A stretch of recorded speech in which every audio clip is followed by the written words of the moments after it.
Hello friends, my self Divyansh. आज हम discuss करेंगे class 6th science chapter number 2 components of food. Components of food में हम ये डिस्कस करेंगे फूड में कौन कौन से कंपोनेंट होते हैं। जैसे कुछ फूड में प्रोटीन्स होता है ना, विटामिन्स होते हैं। इस टाइप से हम डिस्कस करेंगे। फर्स्टली हम डिस्कस करेंगे न्यूट्रिएंट्स के बारे में। न्यूट्रिएंट्स क्या होते हैं, आपको पता है कि हमें न्यूट्रिशन वाला फूड खाना चाहिए। उससे क्या होगा, हमारी बॉडी को एनर्जी मिलेगी, हमारी बॉडी हेल्दी होगी। तो nutrients are the substance present in food that are essential for proper growth. Okay, अब हम डिस्कस करेंगे कंपोनेंट्स ऑफ फूड। देखो बेटा, फूड में बहुत सारे कंपोनेंट हो सकते हैं। जैसे कुछ फूड कार्बोहाइड्रेटेड फूड होते हैं, है ना, कुछ फूड फैट्स के फूड होते हैं, प्रोटीन्स के होते हैं। कुछ फूड में प्रोटीन ज़्यादा होता है, विटामिन ज़्यादा होता है, मिनरल्स ज़्यादा होता है। तो अब हम डिस्कस करेंगे वन बाय वन करके। फर्स्ट ऑफ ऑल कार्बोहाइड्रेट ऐसे फूड होते हैं बेटा जो एनर्जी देते हैं हमें, मतलब एनर्जी का सोर्स होते हैं कार्बोहाइड्रेट। तो इसलिए हम इन्हें बोल सकते हैं एनर्जी गिविंग फूड भी बोल सकते हैं। Okay, carbohydrate simply two types के होते हैं, सिंपल कार्बोहाइड्रेट और कॉम्प्लेक्स कार्बोहाइड्रेट। सिंपल कार्बोहाइड्रेट में जो हमारे जनरली जो शुगर्स हैं वे आएंगे, जैसे ग्लूकोज हो गया, फ्रक्टोज हो गया, सुक्रोज, लैक्टोज, है ना। और जो हमारा जो कॉम्प्लेक्स कार्बोहाइड्रेट होता है उसमें क्या आएगा, उसमें स्टार्च आएगा। स्टार्च कॉम्प्लेक्स कार्बोहाइड्रेट में होता है। और स्टार्च जो मिलता किसमें मोस्ट लार्ज क्वांटिटी में मिलेगा, वो जैसे कि हमारे पोटैटोज हो गए, राइस हो गया, इनमें स्टार्च क्या होता है ज़्यादा मात्रा में होता है ना। तो हमारी जो बॉडी होती है जनरली सिंपल कार्बोहाइड्रेट को ईजिली डाइजेस्ट कर देती है, बट कॉम्प्लेक्स कार्बोहाइड्रेट को ईजिली डाइजेस्ट नहीं कर पाती। इसलिए कॉम्प्लेक्स कार्बोहाइड्रेट होता है जो वो पहले सिंपल में कन्वर्ट होता है, देन सिंपल कार्बोहाइड्रेट को हमारी बॉडी ईजिली डाइजेस्ट कर लेती है। तो कार्बोहाइड्रेट एक तरह का एनर्जी गिविंग फूड है। अब हम सेकंड डिस्कस करेंगे फैट के बारे में। देखो, फैट भी एक एनर्जी गिविंग फूड ही है, बस कार्बोहाइड्रेट और फैट में डिफरेंस ही है। फैट जो होता है कार्बोहाइड्रेट से एक तरह से उससे दुगनी एनर्जी देता है हमें। तो जितने भी हमारे ऑयल्स हो गए वो सब फैट्स में आएंगे। जैसे हमारा ग्राउंड नट ऑयल हो गया, कोकोनट ऑयल हो गया, सनफ्लावर ऑयल हो गया, हमारा चीज़ हो गया, बटर हो गया, और जितने भी हमारे ड्राई फ्रूट्स हैं, नट्स हैं, ये सब फैट्स में आएंगे, है ना। फैट्स क्या होता है, कार्बोहाइड्रेट से एक तरह से दुगनी एनर्जी हमारी बॉडी को प्रोवाइड कराता है ना। तो अब हम डिस्कस करेंगे विटामिन्स के बारे में। अब हम डिस्कस करेंगे प्रोटीन्स के बारे में। प्रोटीन क्या है बेटा, प्रोटीन एक तरह से हमारे जो बॉडी की बिल्डिंग, मतलब हमारी बॉडी को बड़ा करने में हमारी हेल्प करता है। ये बिल्डिंग ब्लॉक की तरह काम करता है, इसलिए हम प्रोटीन को बॉडी बिल्डिंग फूड्स भी बोल सकते हैं। और प्रोटीन्स क्या होता है, proteins are the building blocks of all the tissues, है ना। हमारे टिश्यू को अच्छा करने में, हेल्दी रखने में, बढ़ाने में हमारी हेल्प करते हैं, इसलिए इन्हें बॉडी बिल्डिंग फूड भी बोलते हैं। प्रोटीन्स जनरली मोस्टली किस में होगा, जैसे पल्सेस, जितनी भी हमारे दालें हैं, मिल्क हो गया, चीज़ हो गया, मीट, फिश, एग्स वगैरह में प्रोटीन ज़्यादा मात्रा में होता है। ओके, अब हम डिस्कस करेंगे विटामिन्स के बारे में।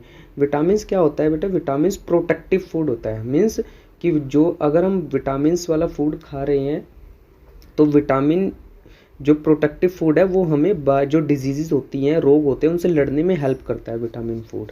तो इसलिए विटामिन्स को हम प्रोटेक्टिव फूड भी बोलते हैं। तो विटामिन्स कई टाइप के होते हैं। तो अब हम वन बाय वन करके उन टाइप्स को डिस्कस करेंगे। सबसे पहले हम विटामिन ए के बारे में डिस्कस करेंगे।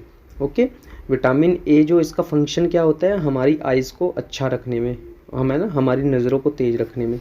विटामिन B1 है ना, इसका क्या होता है, प्रॉपर फंक्शनिंग हो नर्वस सिस्टम के, हमारा जो नर्वस सिस्टम होता है उसको प्रॉपर फंक्शनिंग करने में। विटामिन B2 है, इसका फंक्शन होता है हमारी स्किन को हेल्दी रखने में। विटामिन B3 है, इसका भी फंक्शन वही होता है बेटा, नर्वस सिस्टम और स्किन को हेल्दी रखने में। और विटामिन B12 है, इसका क्या होता है बेटा, इसका होता है ब्लड सेल्स को बनाने में एक तरह से। ओके, अब हम डिस्कस करेंगे बैलेंस्ड डाइट के बारे में। बैलेंस डाइट देखो बेटा, हमें बैलेंस डाइट लेनी चाहिए। बैलेंस डाइट का मतलब जो भी हम फूड गेन करते हैं उसमें प्रोटीन वाली भी चीज़ें होनी चाहिए, विटामिन्स वाली भी होनी चाहिए, मिनरल्स वाली भी होनी चाहिए, है ना, और फैट कार्बोहाइड्रेट वाली भी हो। उससे क्या होगा, हमारी बॉडी प्रॉपर वे में ग्रो करेगी, एक अच्छे वे में, है ना। तो इसलिए हम बैलेंस डाइट को बोल सकते हैं the diet which contains all the necessary nutrients, है ना, कि उसमें सभी जो न्यूट्रिशन वाली चीज़ें हैं वो सभी है, उसमें प्रोटीन भी है, उसमें विटामिन्स भी है, कार्बोहाइड्रेट्स भी है, फैट्स भी है। तो ऐसी डाइट को हम बैलेंस डाइट बोलेंगे। ओके, अब हम लास्ट डिस्कस करेंगे डिफिशियंसी डिजीज़ के बारे में। देखो हमने अभी आपको विटामिन्स के बारे में डिस्कस किया था। अगर हमारी बॉडी में मान लीजिए हमारी बॉडी में हमने कार्बोहाइड्रेटेड फूड नहीं खाया या फिर प्रोटीन वाला फूड नहीं ज़्यादा लिया और या फिर विटामिन वाला फूड नहीं ज़्यादा, तो हमारी बॉडी क्या हो जाएगी, हमारी बॉडी में कुछ रोग हो जाएंगे। उन्हें क्या बोलते हैं, डिफिशियंसी डिजीज़ बोलते हैं, है ना। तो हम बोलते हैं diseases that are caused due to lack of one or more nutrients in the diet are called deficiency disease. तो हम वन बाय वन करके डिस्कस करेंगे। देखिए मेनली इसमें है प्रोटीन से जो डिजीज़ होती है। अगर हमने प्रोटीन वाला खाना जो है वो कम खाया है तो उसकी वजह से हमें जो डिजीज़ होगी वो होगा क्वार्कशियोर। इसमें क्या होता है बेटा, जो बच्चे होते हैं जो उनका स्टोमक होता है वो फूल जाता है एक तरह से, और जो नी वगैरह होती है, नी एल्बो वगैरह, इन पे स्वेलिंग आ जाती है, सूज जाती है, तो वो प्रोटीन की कमी की वजह से होता है ना। और सेकंड है जो कार्बोहाइड्रेट और प्रोटीन, अगर बच्चे में कार्बोहाइड्रेट और प्रोटीन दोनों की कमी है तो उसकी कमी की होने की वजह से जो रोग होगा उसे बोलते हैं मरासमस। इसमें क्या होगा, बच्चा बहुत ज़्यादा दुबला पतला हो जाएगा, उसके जो लेग्स होंगे, हैंड्स होंगे और पूरी बॉडी बहुत ज़्यादा पतली हो जाएगी, है ना। माल न्यूट्रिशन बोलते हैं उसे। माल न्यूट्रिशन का मतलब कुपोषण। ओके, आपने सुना भी होगा जनरली ये नेम। अब हम नेक्स्ट डिस्कस करेंगे जो विटामिन की कमी की वजह से जो हमें रोग हो सकते हैं। फर्स्ट ऑफ ऑल है विटामिन ए। विटामिन ए की अगर हमारी बॉडी में कमी होगी तो हमें नाइट ब्लाइंडनेस होगा। ओके, नाइट ब्लाइंडनेस का मतलब हमें रात को देखने का जो हमारा विज़न है वो वीक हो जाएगा।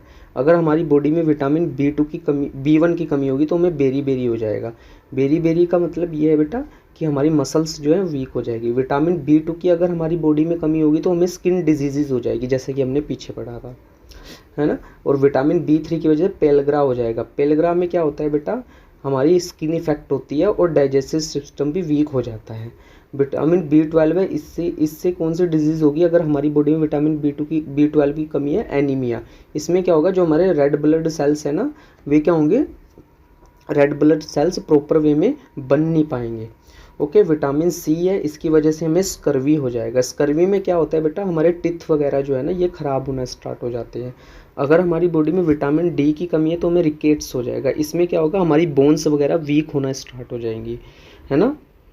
और विटामिन K की अगर हमारी बॉडी में कमी है तो इससे होगा अनकंट्रोल्ड ब्लीडिंग। मतलब कि अगर हमारी बॉडी में विटामिन K की कमी है तो मान लीजिए हम इंजर्ड हो चुके हैं कहीं से, वहाँ पे ब्लीडिंग हो रही है, खून बह रहा है, तो वो खून रुकेगा नहीं, बहता रहेगा अगर विटामिन K की कमी है। ओके, अब हम डिस्कस करेंगे मिनरल्स। हमारी बॉडी के लिए मिनरल्स भी बहुत इंपॉर्टेंट होते हैं। मिनरल्स भी जैसे आपने सुना होगा कि हमारी बॉडी में आयरन होता है, कैल्शियम होता है, तो ये सब क्या होते हैं, मिनरल्स होते हैं जो बॉडी के लिए एसेंशियल होते हैं। तो अगर हमारी बॉडी में मिनरल्स की कमी है तो इसकी वजह से कौन से रोग हो गए, हम उसके बारे में डिस्कस करेंगे। जैसे हमारी बॉडी में मान लीजिए कैल्शियम की कमी है तो इसकी वजह से जो हमें डिजीज़ होगी उसे बोलते हैं ऑस्टियोपोरोसिस। इसकी वजह से हमारी बोन्स, हमारे टिथ वगैरह क्या होंगे, वीक होना स्टार्ट हो जाएंगे। अगर हमारी बॉडी में आयरन की कमी है तो आयरन की कमी की वजह से हमें एनीमिया हो जाएगा, जिससे क्या होगा बेटा कि हमारा जो ब्लड में हीमोग्लोबिन है वो कम बनना स्टार्ट होगा। अगर हमारी बॉडी में फॉस्फोरस की कमी है तो फॉस्फोरस की कमी में क्या होगा, जो बच्चे हैं बच्चों में रिकेट्स आ जाएगा। रिकेट्स का मतलब वही जो मैंने बताया था कि उनमें क्या होगा, उनकी बोन्स वगैरह बहुत वीक हो जाएंगी। अगर हमारी बॉडी में आयोडीन की कमी है तो उसमें क्या होगा, ग्वाइट्री एक डिजीज़ होती है। इससे क्या होता है, जो थायराइड ग्लैंड होती है ना हमारी नेक के पास गर्दन में, वो क्या हो जाती है, इन लार्ज, मतलब उस पर स्वेलिंग आ जाती है, वो बड़ी हो जाती है। और अगर हमारी बॉडी में सोडियम और पोटेशियम की कमी है तो हमारे जो मसल्स हैं ना वो वीक होना स्टार्ट हो जाते हैं। Okay, so students, I just hope you will be understand all the topics. Thank you.